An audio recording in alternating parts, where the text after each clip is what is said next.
지인지감 네 번째 시간.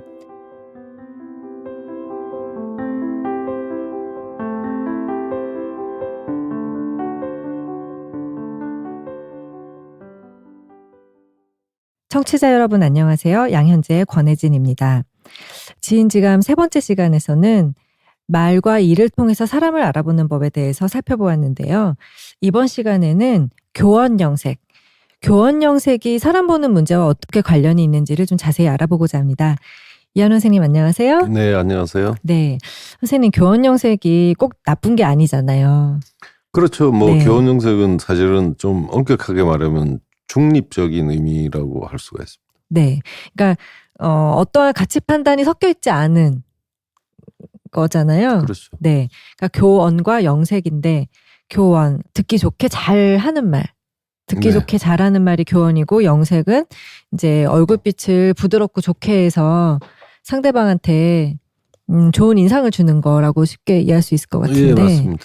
네, 그것이 사람 보는 문제하고는 어떤 식으로 관련이 되나요? 예, 그래서 이제 이 학위편에 보면 공자가 뭐라고 얘기를 했냐면 네, 교원영색 하는 사람 중에는 도치법을 써서 드물다 어진 사람이 이렇게 말을 했습니다. 네, 근데 이제 우리는 사실 저거를 제가 늘 논어 강의 때도 얘기하지만 정확하게 말 그대로 드물다고 했어요. 네, 예, 그 무슨 얘기냐면 교원영색이 곧 나쁘다. 비인이라고 했으면 지금 우리가 이해하는 게 맞죠. 인하지 않다. 불인 네. 혹은 비인. 근데 그게 아니고 교원영색 하는 사람 중에 정말로 어진 사람은 드물다라는 것은 보면 결국은 기본적으로는 교원영색은 해야 되는 건데 그런데 그 교원영색에 해당되는 마음속이 또 똑같이 네. 어진 사람은 드무니까 조심하라는 얘기죠. 예? 그래서 제가 이제 저걸 보통 경우의 수로 4가지로 이렇게 네. 아마 강의 들으실 때도 네. 아시겠지만 그래서 네, 해주셨어요 첫 시간에. 예, 교원영색도 되고 마음도 어진 사람 네. 제일 좋은 사람이죠. 네. 두 번째는 교원영색은 되는데 마음은 어질지 않은 사람. 네. 요 사람이 이제 문제인데 네. 그다음에 이제 세 번째는 교원영색은 안 되는데 마음이 어진 사람. 네. 그다음에 교원영색도 안 되고 어질지도 않고 이렇게 이제 사실 4가지가 있는 건데 네. 근데 우리가 사람을 알아본다라는 것이 이제 바로 여기서 중요한 건 뭐냐면 네. 교원영색하지 않은 사람을 찾는 게 아니에요. 교원영색하지 않은 사람은 우리가 알 수 있습니까 없습니까? 그거는 쉽게 알 수 있죠. 그렇죠, 그렇죠. 그렇기 때문에 네. 그거는 말할 필요가 없는 거예요. 그러면 결국 문제가 되는 거는 겉으로는 말이나 행동이 정교하고 아름답지만 네. 실제 그렇지 않은 사람이 문제거든요. 네. 예, 그런 사람이 친구일 경우는 문제가 될 게 없어요. 사실은 이것도 사사로운 관계에서는 이게 문제가 되는 거죠. 역시 지난 시간에 얘기했던 조직에서 일을 하기 때문에 문제가 되는 거예요. 이런 사람하고 일을 잘못하면 일을 그르칠 수가 있기 때문에 네. 바로 이런 사람들을 잘 가려내지 않으면 안 된다는 거죠. 그리고 요거는 이제 사실은 좀 더 일에 비추는 것보다는 네. 우리가 이제 그 사람을 뚫고 들어가는 파악하는 요쪽에 좀 더 초점이 놓인다고 할 수가 있습니다. 꿰뚫어보는 문제인데. 물론이죠. 그 이제 치관찰 중에 이제 찰의 문제인데 네. 쉽지는 않지만 네. 이 또한 여러 책 특히 이제 역사적인 사례들을 통해서도 우리가 어느 정도 도움을 받을 수 있다라고 생각이 됩니다. 네. 역사 속 사례들을 통해서 사람 보는 안목을 키울 수 있는 게 참 고전의 장점인데 네. 이 교원영색에 대해서는 이제 오해는 아마 우리 지인지감 듣는 분으로 오해를 다 싹 풀었을 거라고 생각해요. 그죠? 예. 네, 그거는 풀렸는데 그러면 지금 결국 본질은 교원영색 하지만 실제로는 믿지 못할 사람을 어떻게 알고 피하느냐. 그렇죠. 네, 그러니까 거짓말. 네. 거짓말을 어떻게 알아차리느냐. 근데 거짓말도 종류가 한두 가지가 아니고 또 지난 시간에도 살펴봤지만 말도 종류가 한두 가지가 아니고. 네. 예. 그래서 그런 것에 대해서 훈련을 어떤 방식으로 하면 좋은가요? 글쎄요, 저는 사실 개인적으로 그 역사적인 사례를 통해서 좋은 역사적 사례를 통해서 공부하는 것만큼 좋은 건 없을 거라고 생각을 합니다. 네. 자, 그러면 오늘 살펴볼 사례들이 또 그런 체험을 하게 해줄 텐데, 그죠? 이따가 네. 관중도 살펴볼 것이고, 제환공 이야기, 네. 예, 그 향원은 뭔지 이제 이런 걸 살펴보면서 우리 교원 영색이 실제 그 현장에서는 이제 어떤 문제와 관련이 있는지를 한번 살펴보겠습니다. 예. 네. 그러면은 이제 그 다음에 가져오신 게 이제 공야장 편이거든요. 예, 요게 이제 바로 보시면은 네. 그 교원 영색을 우리가 아까 4가지로 나누지 않았습니까? 예. 그 중에서 이제 결국 겉은 비슷한데 사실은 아닌 사람, 네. 이게 이제 일종의 사입이라고 할 수가 있죠. 네. 비슷한데 아닌가. 사입이라는 말도 사실 여기서 이제 맹자가 결국 공자한테서 나왔다고 하면서 설명한 말인데, 예. 그런데 그 공야장에 아주 짧은 그 일화가 하나 있습니다. 근데 우선 먼저 이걸 보고 네. 이걸 풀이를 하겠습니다. 이 공자가 이렇게 말했어요. 네. 나는 아직까지 우리 외유내강 할 때 강, 네. 즉 내면이 굳센 자, 네. 강자를 아직 본 적이 없다. 이렇게 말을 했어. 그랬더니 어떤 사람이 대답해서 말하기를 네. 신정이 있지 않습니까? 신정이 아마 제자 같아요. 네. 뭐 상세한 정보는 없는데. 근데 아마 여러 다른 제자들은 바로 이 신정이 아주 강하다고 생각을 한 것 같아요. 예, 왜? 겉으로 여러 가지 언행을 봐서 굉장히 강하다고 본 것 같은데, 근데 공자는 이제 이 사람을 잘 알고 있죠. 그래서 공자는 뭐라고 얘기했냐면 신정은 욕이다. 어찌 강이 될 수 있겠는가? 욕은 욕심? 그렇죠. 사욕이죠. 사욕?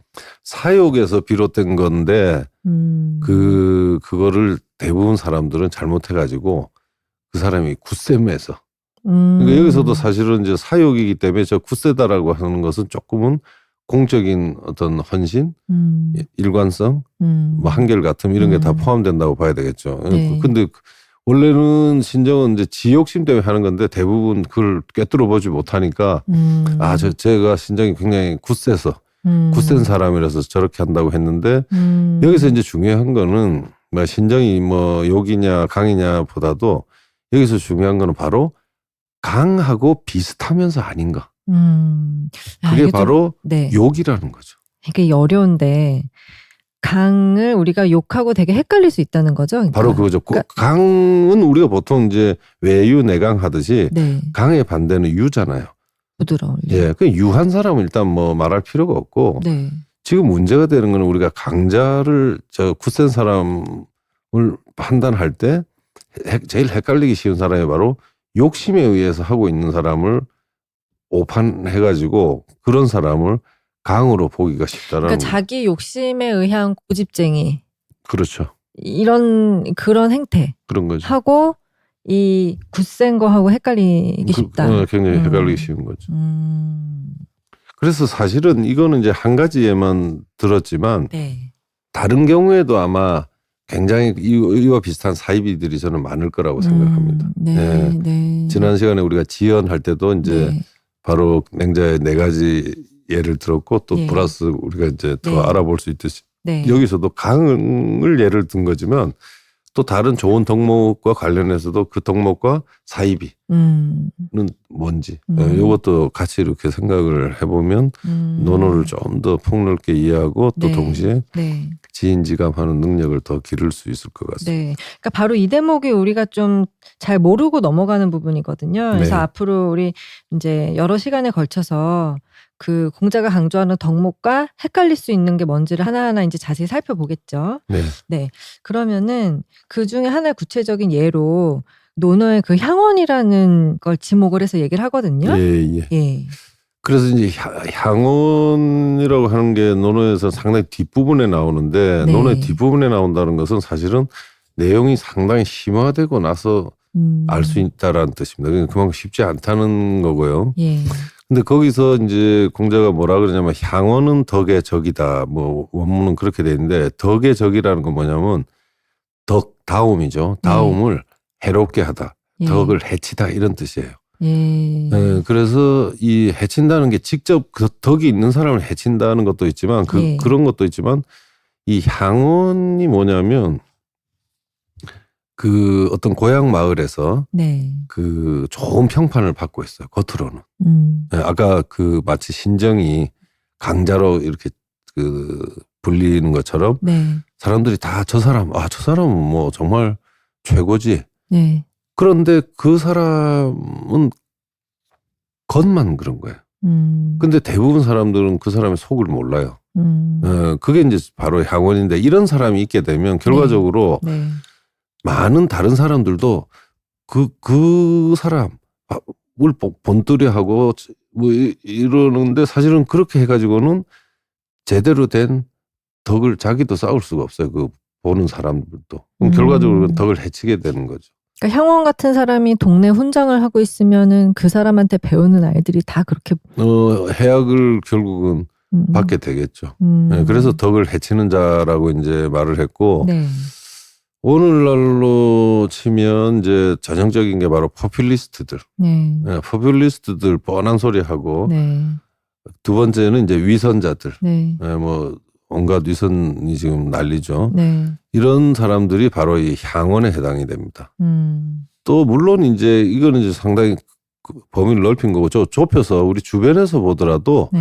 겉으로만 이렇게 살랑거리는 사람 있죠. 남한테 비유나 맞추고 이러면서 이런 것도 좁은 의미에서 이제 향원이라고 할 수 있는데 그러나 공자나 뭐 이런 사람들이 향원이 덕을 해친다고 했을 때는 상당히 규모가 있는 차원에서의 얘기라고 볼 수가 있습니다. 그러니까 이런 향원들이 여론을 자꾸 주도하게 되면은 그게 문제가 크게 되는 것 같아요. 물론입니다. 네. 이게 이 사람들이 이제 여론을 자꾸 초반에 주도를 하게 되죠. 왜냐하면 아직 저 사람의 속이 드러나지 않은 상태에서 아주 좋은 소리, 남들 듣기 좋은 말, 그럴듯한 말 이런 걸로 사람들을 이제 현혹시키기 때문에 그 재밌는 거는 저게 이제 그리스에도 데마고그라는 말이 있잖아요. 네. 그게 이제 선동이란 말로 우리는 보통 하는데 그러니까 그 고대 그리스에서도 결국 데마고그의 위험성을 그리스 철학자들이 계속 얘기를 했고 논어에서도 사실은 이제 이 동양 사회는 그렇게 뭐 서양만큼 뭐 이렇게 무슨 광장이 있는 사회도 아닌데도 역시 동양에서도 이 포퓰리즘이나 선동 혹은 위선에 해당되는 향원의 위험성을 그 논어에서 공자가 이렇게 얘기하고 있다는 거는 굉장히 의미심장하다는 생각이 듭니다. 네. 그러니까 어떻게 보면 이런 향원들이 워낙 우리 주변에 가까이 있기 때문에 가까이에도 있고 늘 있고. 네, 늘 있고 가까이 있기 때문에 더 뭔가 피부를 파고들고 이 감각을 파고드는 그런 역할을 하기 때문에 위험성을 자각을 해야 된다라는 지적이 나오는 거 아닌가 싶습니다. 선생님 그 맹자 별로 안 좋아하시는데 또 가져오셨어요? 네. 네, 이것도 마찬가지입니다. 이것도 사실은 다른 어디보다 그 맹자 만장장구에 보면 이 논어에는 그냥 굉장히 공자 짧게 얘기했거든요. 향원은 덕의 적이다라고 짧게 얘기했는데 이 맹자 장구에는 상당히 길게 이걸 풀이를 하고 있습니다. 네, 알려주세요. 예, 그래서 이 만장에서 이제 제자가 한 고을 사람들이 모두 덕망 있는 사람이라고 어떤 사람을 부른다면 그 사람은 어디를 가건 덕망이 있는 사람이 아닐 수 없을 텐데 공자께서는 이를 덕을 해치는 자가 다음을 해치는 자라고 하셨으니 어째서 그러신 것입니까? 이걸 보면 이제 아마 그 논어에 있는 그 구절을 바로 물어본 것 같아요. 그랬더니 이에 대해서 맹자가 이렇게 말을 합니다. 이게 아주 그 정확한 풀이에요. 그를 비난하려 해도 딱 꼬집어 드러낼 비난거리가 없고 찔러보려고 해도 막상 딱 꼬집어 찔러볼 것이 없다. 시류에 동조하고 더러운 세상과 영합하여 집안에서 거처할 때는 아주 그 신의가 있고 또 밖에서 행동할 때는 청렴하고 결백해서 많은 사람들이 모두 그를 좋아하고 자신도 스스로를 옳다고 여기지만 그러나 그러한 자와는 결코 더불어 함께 요순의 도리에 들어갈 수가 없다. 이거는 이제 이미 요 얘기 속에는 맹자가 이미 그 이런 향원들의 문제점을 파악했기 때문에 함께 할 수는 없다는 거예요. 속으로 문제가 있기 때문에. 그렇기 때문에 그 공자가 다음에 즉 다음을 해치는 자라고 한 것이다. 그러면서 바로 우리 지금 얘기하고 있는 사이비가 나옵니다. 공자는 아. 사이비, 즉 비슷하면서 겉으로는 비슷하면서 아닌 것을 미워한다. 그래서 피죠. 가라지를 미워하는 것은 그것이 벼의 싹을 어지럽힐까 두려워서이고, 말재주 부리는 자, 지난 시간에 했죠. 영인. 말재주 부리는 자를 미워하는 것은 이들이 의로움이죠. 마땅함, 의를 어지럽힐까 두려워서이고, 구변만 좋은 자를 미워하는 것은 신의를 말재주 그냥 막 둘러대는 거죠. 네. 신의를 어지럽힐까 두려워서이고, 적나라 음악을 미워하는 것은 바른 음악을 어지럽힐까 두려워서. 이거는 이제 적나라라고 하는 것은 옛날에 그 아마 적나라 음악이 그 이렇게 좀 흔히 음란하다고 했는데, 꼭 음란하다기보다 사람의 마음을 안정시키기보다는 굉장히 요동시켰던 것 같습니다. 선동적인 음악이었나 봐요. 그러게요. 그다음에 이제 간색, 사이 간자인데, 간색인 자주색을 미워하는 것은 정색인 붉은색을 어지럽힐까 두려워서이고. 그러니까 정색인 붉은색이라는 건 다른 색이 섞이지 않은 붉은색이라는 뜻인가요? 다른 색이라기보다 이제 우리 흔히 말하는 오방색이죠. 네. 정색이 있고 그 정색 사이에 두 개를 섞은 게 간색이 되는 거죠. 근데 네. 대체적으로 보면 그 간색이 눈길을 훨씬 더 끈대요. 사람들의 관심은 예쁘고 하기 때문에. 네, 맞아요. 예뻐요. 네. 그리고 향원을 미워하는 것은 덕을 해칠까 두려워서이다라고 하셨다. 군자는 떳떳한 도리로 돌아가게 할 뿐이다. 도리가 바로 잡히게 되면 여러 백성들이 분발하게 되고, 백성들이 이처럼 분발하게 되면 이 세상에 사악한 자와 간특한 자의 무리들이 없어지게 될 것이다. 이건 뭐 좀 뻔한 소리지만, 이게 저는 이제 개인적으로 그 중요한 거는 논어에서는 너무나 짧게 그냥 그 향원은 덕의 적이다, 이 말밖에 없어서 무슨 뜻인가 알 수가 없었는데, 여기서는 지금 그 뭐 어떤 자료에 근거했는지 모르지만 맹자가 공자의 말을 지금 좀 더 충분하게 네. 인용을 하고 있고, 네. 또 두 번째는 분명히 이 사입이란 말을 공자가 했다고 지금 여기서 가리키고 있죠. 네. 그러면서 그 비슷하면서 아닌 거의 위험성, 사입의 위험성을 굉장히 상세하게 여러 그 분야에 적용을 해가지고 쭉 열거를 하고, 그 중에서도 특히 이 향원의 위험성을 사실은 여러 개 열거하고 있지만, 공자가 지금 맹자의 인용에 따르면 이게 지금 사입이란 말을 바로 공자가 했다는 거. 네. 굉장히 중요하고, 그다음에 뭐 가라지 얘기도 하고 뭐 구변 좋은 사람 뭐 적나라 소리 했지만, 결국 말하고자 하는 핵심은 네. 바로 이 교원영색 혹은 향원이죠. 네. 향원을 이제 공자가 미워했는데, 그러나 저거는 사실은 그 우리한테 숙제를 주고 있는 말이기도 하죠. 즉 다시 교원영색으로 돌아가면 교원영색하면서도 정말 어진 사람이 아니고 교원영색하기만 하고 실제로 어질지 못한 사람, 이제 네. 이런 이 사람들을 어떻게 우리가 잘 네. 찾아내고, 네. 그 특히 이제 공직에 혹은 네. 조직 안에서는 또 일반 사기업에서도 마찬가지죠. 네. 공적인 그 회사에 일을 하고자 하는 데서 네. 그 해악을 줄일 수 있는 방법을 찾는 거, 이런 게 지금 우리가 그 공자를 통해서 배워야 할 바라고 생각이 듭니다. 네. 사실 이 대목은 조직 생활을 해본 사람이라면 누구나 참 네, 예. 좀 더 와닿을 수밖에 없는 거예요. 확하고 와닿겠죠. 이 조직에서도 사람에 대해서 말할 때 사실 이 문제를 가장 많이 얘기를 하거든요. 네. 네. 근데 논어에도 보면은 이 영인, 그러니까 말재간 부리는 사람에 대한 대목이 또 나와요. 네. 예. 공자가 아내한테 했던 말인데 이거 어떤 말인가요? 예, 요거는 이제 대단히 중요한 말인데요. 네. 그 안회가 그 논어에 보면 네. 뭐 수제자라고 돼 있고 뭐 아주 중요한 말도 많이 하는데, 그럼에도 불구하고 안회가 그렇게 정치에 대해서는 별로 얘기를 많이 안 했거든요. 네.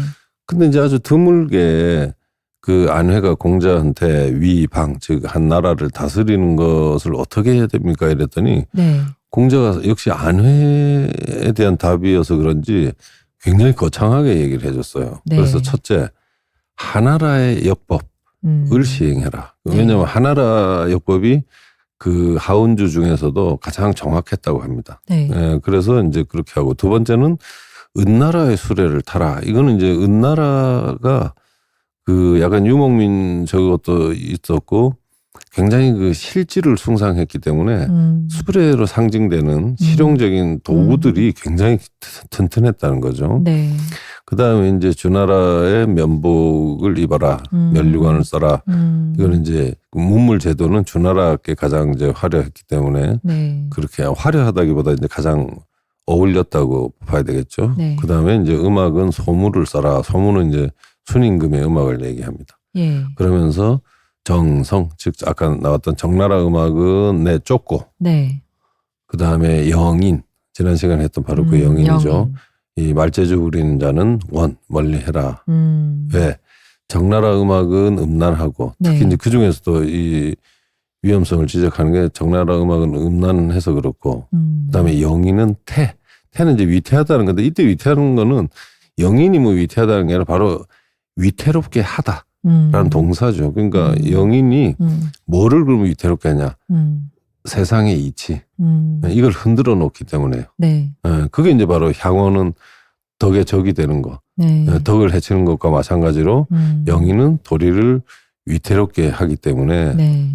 이런 사람을 멀리하라고 네. 얘기를 한 거죠. 아, 야, 이게 어떤 쉽게 풀면은 선진국의 가장 발달된 좋은 문물을 갖다 쓰고 그런 거죠. 그리고 이 사람을 쓸 때 멀리할 거를 한 가지만 말하면 바로 영인을 멀리하는 거다. 그게 그만큼 중요한 그만큼 거죠. 중요하니까. 네, 그만큼 중요한 거고 네. 또 아내한테 이 말을 했다는 거는 아내가 굉장히 뛰어난 제자인데 네. 아내조차도 사실은 원영인하는 게 쉽지 않을 수도 있다고까지 우리가 좀 풀이를 해볼 수가 있을 겁니다.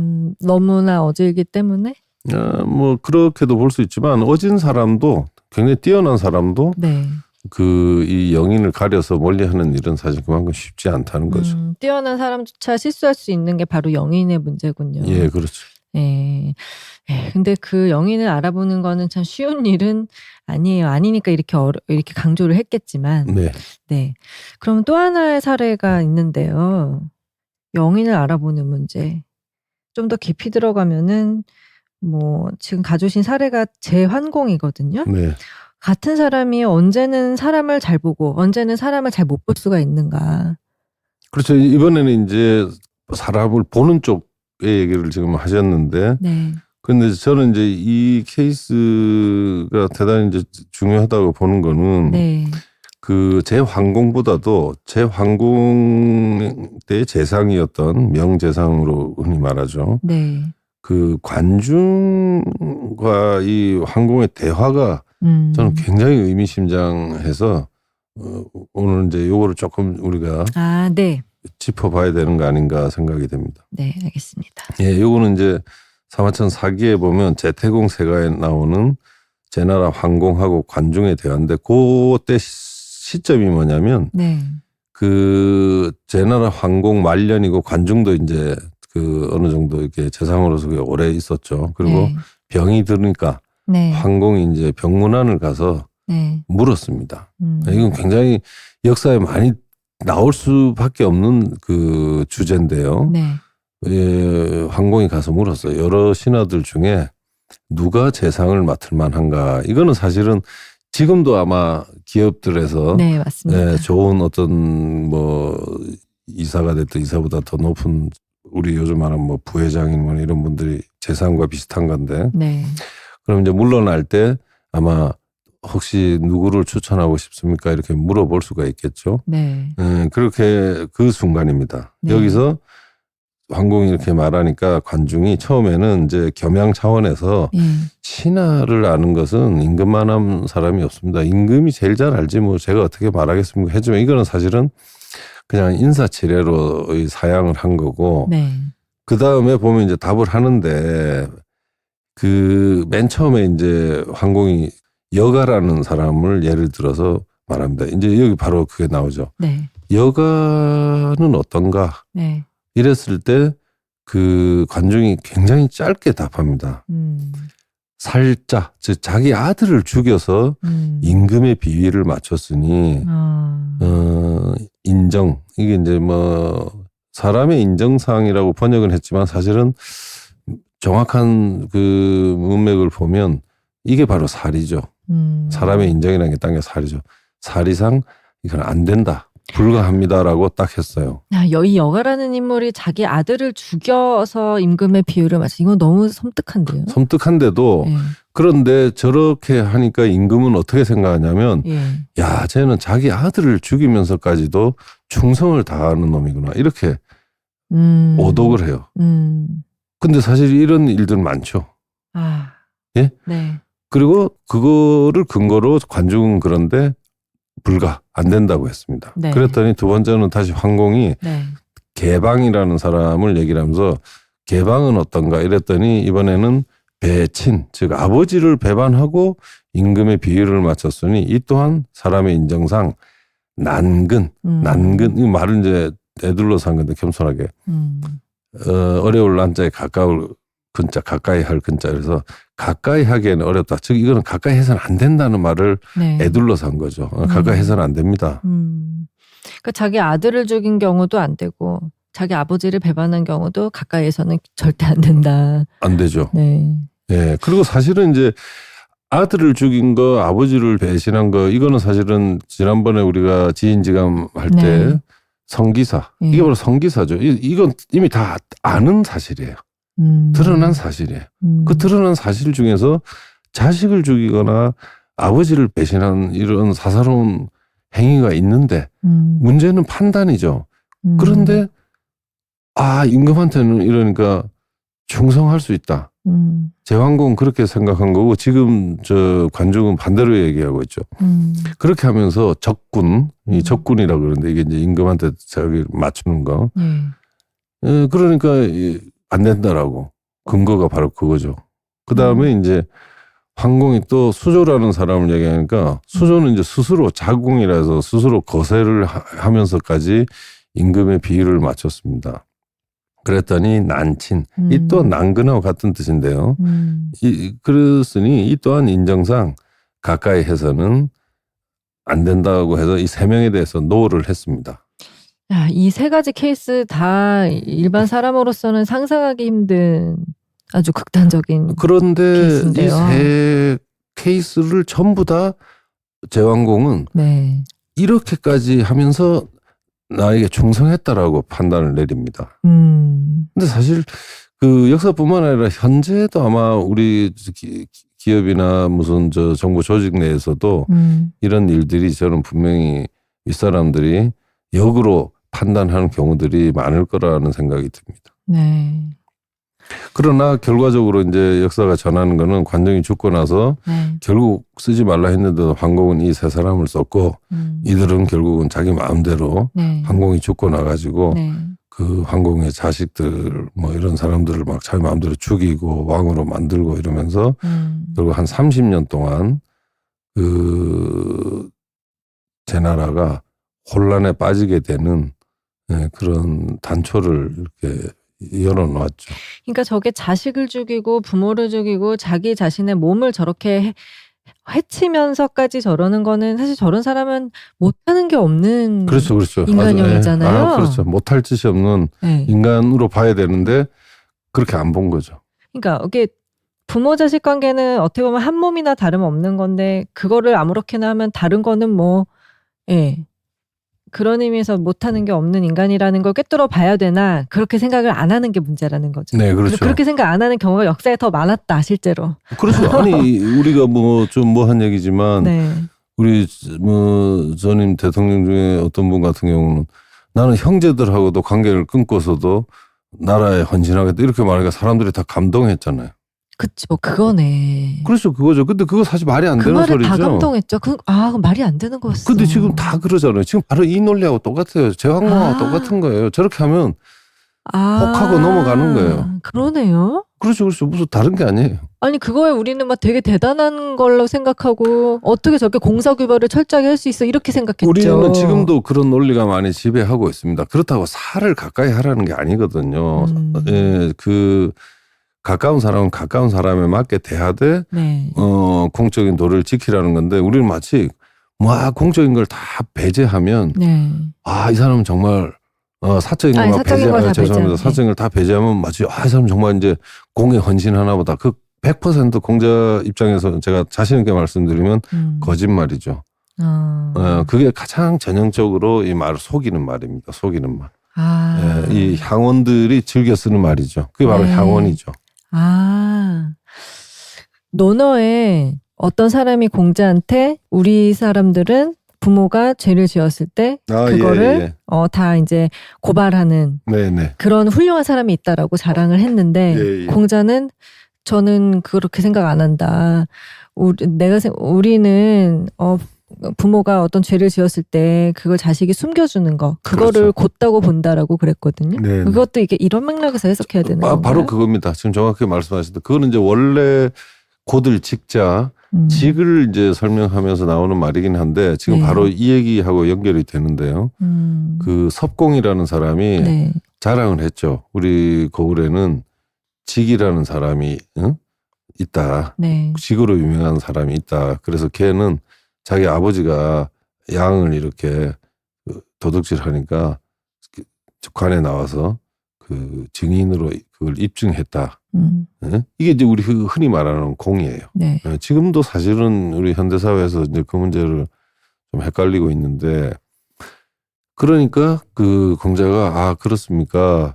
저는 그 우리 제자들에게 직곧다라는 것을 그렇게 안 가르칩니다. 즉 아버지가 잘못하면 자식이 감싸주고 자식이 잘못하면 아버지가 감싸주는 거를 직이라고 가르칩니다라는 것은 부정부패를 감싸라는 게 아니고 이 바로 그게 친친, 혈친, 부자 간의 관계는 그런 거를 넘어서서 뗄래야 뗄 수 없다라는 걸 강조한 거지 무슨 뭐 부정부패를 감싸라는 게 아니거든요. 그러니까 그 어떤 부자 관계라든지 이런 거는 타고나면서 갖고 있는 사적인 관계이기 때문에 그거 자체가 그만큼 중요하다는 거를 전제를 하는 게 옳다라는. 그렇죠. 그렇기 때문에 예를 들어서 이런 거예요. 극단적으로는 자기가 아무리 그 공직에 나가고 싶어도 내 부모 혹은 내 자식이 결정적인 하자가 있으면 안 하는 거예요. 근데 이런 사람들이 꼭 그 자리에 나가려고 할 때 쓰는 논리가 바로 뭐냐면 오히려 그걸 내세우죠. 나는 자식하고도 혹은 부모하고도 끊을 수 있다. 그거는 말이 안 되는 거죠. 그 공직에 대한 욕심 이외에 아무것도 아니죠. 그러니까 공자가 한 말은 역으로 이해해야 되는 거예요. 그런 거 하지 말라는 거예요. 오히려 부모 자식 간의 관계를 지키는 쪽을 선택을 하고 그래서 이제 예를 들 때도 순임금도 아마 그 아버지 고수가 살인을 만약에 한다면 임금자리 내팽개치고 아버지 없고 저 산속에 바닷가인가 어디 가서 살겠다라고 살 것이다라고 했잖아요. 그게 친친하라는 거지 부정부패를 감싸고 이런 건 아니죠. 이해가 되시죠? 네. 이게 참 근데 이게 좀 이해하기 좀 어려울 수도 있어요. 이해하기 어려운 건 아니고 그 현대에서 우리가 자꾸 이 공과 사를 너무 분리해서 가리키는 게 좀 문제라고 생각을 합니다. 그 다음에 이 사를 그게 이제 친친 부분이잖아요. 친친 부분을 중시해야 돼요. 중시하는데 어떻게 하느냐가 중요한 거죠. 어떻게 하느냐가. 그러니까 지금 말한 것처럼 정말 그 친친을 잘하고 그 다음에 공적인 것도 잘하고 물론 좋겠지만 친친의 문제가 있을 때는 이거를 해결하기 전에 공적인 욕심을 부리지 말아야죠. 그러니까 친친한 관계 사이에서의 문제가 해결이 되기 전에는 공적인 문제에 대해서 자기가 뭐 이럴 수 있다 저럴 수 있다라든지 그런 함부로 얘기하면 안 되는 거죠. 접근하지 않는 것이 좋다. 네. 이 제환공은 그러면은 그 조언을 듣지 않았잖아요. 근데 이 환공이란 임금은 어떻게 봐야 되나요? 글쎄요. 그래서 이제 이 보통 임금왕자를 써가지고 이제 왕자라고 할 때 임금다운 임금으로 저는 번역을 해요. 왕자가. 근데 이제 제환공은 역시 그 전체적으로 보면 왕자, 즉 임금다운 임금으로 보기는 곤란하고 패권을 이제 장악한 정도로 평가를 쭉 하지 않습니까? 근데 여기서도 그런 한계를 이제 보인 것 같은데 그 자기 인생의 전반부 내지는 이제 중후반부도 사실은 대단한 임금이죠. 더더욱 이제 자기 상대방 적이었던 관중을 네. 그 재상으로 삼아가지고 그 패권 국가를 만들었다면 그건 뭐 정말 대단한 임금인데. 네. 근데 이제 우리 역사도 마찬가지죠. 사실 그 굉장히 그 강명했던 임금들도 두 가지인데 네. 하나는 나이가 들고 네. 또 하나는 병이 들었을 때 네. 굉장히 흔들리죠. 세종 같은 경우. 세종이 그렇죠. 네. 세종은 이제 병 들어서 그런 거고. 네. 그래서 그럴 때 이제 그전에는 숨죽이고 있던 간신들이 그 고개를 쳐들고 나타나는데 이 제왕공 때는 희한하게 저 세 사람이 막 동시에 숨죽이고 있다가 저 사람들이 사실 간신의 특징인데 굉장히 간신이 재밌는 게요. 임금이 굉장히 그 좋은 신하들을 쓸 때는 자기들은 나설 때가 아닌 걸 귀신같이 알아요. 그리고 딱 그게 그치고 임금이 약간씩 이제 혼란한 기미를 보이기 시작하면 정확히 그때 나타납니다. 이게 어두워지면 나타나는 바퀴벌레 같은 거군요. 뭐 그렇게도 볼 수 있죠. 때를 나름대로 때를 굉장히 정확히 읽는데 그래서 저는 뭐 다른 것보다도 네. 역시 제왕공도 그 주공이 말했던 무일 게을러서는 안 된다라는 것을 한결같이 유지하지 못하고 말년에 결국은 그 나태해지고 안일해지고 이 향락에 젖으면서 아마 저런 간신들이 대거 동시에 나타나고 근데 문제는 하여튼 아까 다시 한번 말씀드리고 싶은 거는 네. 그 관중의 그 언어 사용입니다. 네, 굉장히 길지 않죠. 굉장히 짧죠. 네. 하나는 바로 그 문제점을 지적하고 네. 두 번째는 이치를 언급한 다음에 세 번째는 처방을 내리고 있어요. 네, 딱 그거밖에 없어요. 이 세 번 말한 게 전부 그거예요. 그러네요. 애는 자식을 죽였고 아버지를 배반했고 스스로 거세했고 이렇게 한 거는 네. 사리에 입각해서 볼 때 네. 다른 게 아니에요. 다른 걸로 얘기한 게 아니라 바로 사리에 입각해서 볼 때 사람의 이치상으로 볼 때 불가하다, 난근, 또 난친 가까이 해서는 이렇게 정확하게 굉장히 짧게 이렇게 했다는 거에서 저는 오히려 이 관중한테 바로 배워야 할 거 우리가 아까 그 결국 이제 지인지감 능력을 어떻게 향상시킬 거냐라고 할 때 네. 바로 이런 케이스들을 좋은 역사책에서 이제 자꾸 접함으로써 그런 걸 늘려갈 수 있지 않은가 그런 생각이 듭니다. 그러니까 공적인 영역에서 필요한 사람을 고를 때 그 사람의 어떤 그 사적인 영역에서 어떤 일이 있었고 그 문제를 어떤 식으로 처리했는가를 잘 보는 게 굉장히 중요하다. 네, 그렇죠. 그리고 그게 오히려 저 사람이 이거는 이 사람은 공적인 영역에서 어떻게 할 건지만 보면 되니까 사생활에는 아무래도 상관없다. 이러면 안 된다는 거. 안 되는데 네. 그 리더들은 그걸 자꾸 잘못 생각해요. 제가 저러면서까지 나한테 충성한다. 예, 그러니까 헷갈리는 거예요. 네, 그게 바로 지금 제왕공이 저지른 잘못이 바로 그거예요. 제왕공을 탓하기가 어려운 게 이런 일들은 지금도 비일비재하거든요.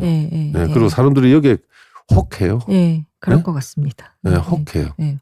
이게 이제 혹과 프록의 문제도 여기에 바로 들어있는 거죠. 참, 그러니까 이런 걸 제대로 간파한다면 정말 수준 높은 지인지감이 되는 것 같은데 그럼 관중은 정말 지인지감이 좋은 사람이네요. 그럼요. 제가 볼 때는 재상급 중에서 아마 관중은 아마 최고의 인물이 아닌가 지인지감 능력이. 예를 들어서 이제 제왕 중에서는 제가 볼 때는 뭐 한나라를 세운 이제 유방이 막 압도적으로 뛰어나고 그 다음에 당태종이 또 굉장히 이제 그거를 의식적으로. 당태종은 이제 생이 지지하고 학이 지지가 겸해 있는 거였다면 그 유방은 이제 생이 지지에 더 가까웠죠. 관중은 보면 아마 재상이고 한 걸 보면 관중도 역시 당태종처럼 그 두 개가 겸했던 것 같아요. 굉장히 그 공부도 많이 하고 연말을 많이 한 게 아닌가 네. 하는 생각이 듭니다. 공자도 관중을 꽤 높게 평가하죠. 대단히 높게 평가하죠. 음. 그 후에 이제 성리학자들이 논어를 해석하고 이러면서 또 관중의 부국 강병론을 공리주의자라고 몰아치면서 굉장히 왜곡이 돼 있는데 네. 냉정하게 그걸 벗겨내고 논어에 나오는 그 관중에 대한 평가를 보면 사실은 극찬에 가깝죠. 오히려 예를 몰랐다고 하는 거는 무례했다는 뜻이 아니고 네. 조금만 더 겸손했더라면 하는 아쉬움의 표현이지 그 관중을 그 공자는 폄하하거나 그랬다고 보기는 어렵습니다. 네. 그러니까 공자가 관중에 대해서 아쉬워한 대목이 관중이 그 예법, 자기 집에서 하는 예법이라든지 이런 거를 그 임금의 예법을 따라섰다 뭐 이런 대목이잖아요. 네, 그렇죠. 예, 그러니까. 그런 거에 구별을 안 했다는 것에 대해서는 지적을 했는데 그걸로 인해서 관중의 전체적인 모습을 놓치면 안 되겠고 네. 그리고 관중이 그 유명한 관자를 네. 남긴 사람이잖아요. 관자라는 네. 책을. 그래서 우리 관중이 어떻게 보면은 좀 실제 현실 세계에서 일을 잘 해낸 사람이 어떻게 한 건지를 배우려면 네. 관중에 주목하는 게 되게 필요하겠다라는 저도 생각이 그래서 듭니다. 뭐 책을 내기도 했지만은 네. 그 군자론에서 이제 군자라고 하는 건 말하는 사람이 아니라 일하는 사람이다라고 했는데 네. 아마 거기에 가장 근접한 사람이 저는 관중이라고 생각해요. 네. 그런 사례를 앞으로 또 계속 알아보겠고요. 네. 오늘 마지막으로 자, 오늘 그 교원영색에 담긴 깊은 뜻을 가지고 이제 사람을 알아봤는데 이거를 정심이라는 문제로 마무리해보자고 하셨거든요. 네, 그거는 네. 결국 이제 사람을 알아보는 것, 즉 그 소위 그 대상자죠. 예. 대상자를 어떻게 볼 거냐도 중요한데 네. 그보다 전제가 되는 게 바로 네. 그 알아보려고 하는 리더의 마음가짐인데요. 네, 리더의 마음가짐이 잘못돼 있으면 네. 테크닉이 아무리 현란해도 네. 소용이 없다라는 거죠. 네, 그래서 그게 바로 이제 정심인데 이 정심을 단순히 그 바른 마음 이렇게 풀이하면 저는 안 된다고 생각합니다. 이 정을 동사로 해석을 해서 마음을 끊임없이 바르게 하기. 네, 그래서 좀 전에 우리가 살펴봤던 그 제왕경의 경우도 어느 기간까지는 정심, 마음을 바르게 하기를 잘 했는데 어느 순간을 지나면서 말년에 가면서는 바로 이 마음을 바르게 하지 못하고 여기 사가 끼어들고 이러면서 결국은 그 자기의 그 대단한 업적을 다 깎아먹는 그런 뭐 어이없는 그 결정을 한 건데요. 그래서 이 전통적으로 이 성리학 말고 그 이전에 이런 그 유학자들이 보면 역시 그 임금의 정심, 네. 마음을 바르게 하기 문제, 이 문제에 늘 공을 들였던 것도 아마 그 때문이 아닌가 하는 생각이 듭니다.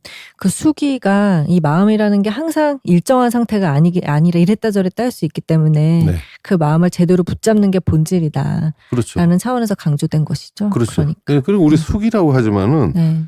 그 우리가 이제 수기 시인 네. 뭐 혹은 이제 수신 제가 이렇게 할 때 이제 그 수신이잖아요. 예. 근데 수신이 뭐냐 하면 그게 정심이에요, 결국. 네, 바른 마음 갖기. 혹은 마음을 바르게 갖기. 네, 거기서 리더가 조금이라도 흔들려 버리면 거기에 기대고 있는 나머지 조직원들은 뭐 더 크게 흔들릴 수밖에 없거든요. 그래서 요게 한쪽으로는 리더 쪽에서 이게 전제가 되고 네. 그 다음에 지금 우리가 얘기하는 네. 지인지감인 다 그 기반 위에서 되는 거지. 이 리더가 정심이 없는데 그거 가가지고 지인지감 백날 얘기해봤자 네. 아무 소용이 없죠. 네. 그러니까 우리 지인지간 첫 시간에 얘기했던 것처럼 그때 이 남을 잘 보는 문제가 사실은 내 문제다. 라는 게 이 지인지감의 가장 중요한 핵심이었거든요. 네, 그렇죠. 네. 남에 대해서 많이 알고 남을 보는 테크닉을 많이 배운다고 되는 게 아니라는 거. 당연히. 그게 아니라 그게 결국 내 문제라는 걸 깨닫고 그게 왜 그런지를 아는 게 우리 지인지감이라는 과목을 하는 이유인데요. 네. 우리 이제 다음 시간부터는 지인지감의 구체적인 포인트들을 이제 알아볼 텐데 네. 어떠한 개념들이 우리 지인지감을 높이는데 도움이 많이 될 건지 이걸 이제 살펴보겠죠? 네. 그래서 네. 그 논어에 이제 그 보면 하기편이고 그 다음이 그 위정편, 위정. 그 다음에 8일편, 네. 그 다음에 2인편 네. 이렇게 돼 있는데 네. 사실은 그게 바로 그 위정편의 주제가 덕, 즉 다음이고요. 네. 그 다음에 8일편의 주제가 예, 네. 즉 사리. 저는 네. 사리라고 하는데 일의이치 혹은 사리라고 하는데 예고. 예. 그 다음에 그 2인편의 주제가 바로 인입니다. 어짐. 어짐. 즉 애인, 남을 사랑하는 마음. 네. 그래서 저는 사실은 이게 그 논어 공자의 뜻인지는 정확히 모르겠지만 논어 에디터는 그렇게 본 거로 이제 판단하는데 그리고 사람을 보는 거에 우리도 잣대가 있어야 될 거 아닙니까? 그 잣대를 많이 제시했으면 우리도 이거 되게 헷갈릴 텐데 사실은 그 덕, 예, 인 딱 3개를 제시했어요. 그럼 네. 이거 3가지만 정확하게 알면은 어지간히 걸러는 낼 수 있다는 생각을 저는 확실히 합니다. 네, 뭐 최고를 어떻게 뽑을지 몰라도 네. 아닌 사람을 굉장히 빨리 알아내는 데는 그러니까 최소한 큰 실수는 피할 수 있다. 네, 그렇죠. 네. 그것만 해도 사실 어디입니까? 네. 그럼 아까 우리가 흔히 말하듯이 사람으로 인해 받는 스트레스는 네. 줄일 수 있죠. 이게 되게 솔깃한데요. 이 덕, 예, 인, 이 3가지 개념을 확실하게 알고 그걸 내가 자유자재로 적용해서 생각할 수만 있어도 그렇죠. 사람으로 인한 큰 사고는 피할 수 있다. 네. 예, 이게 왜 그런지 굉장히 궁금합니다. 네. 그럼 선생님 다음 시간에 덕부터 자세하게 알려주시길 빌면서 다음 시간에 뵙도록 하겠습니다. 예. 오늘 감사합니다. 네, 감사합니다.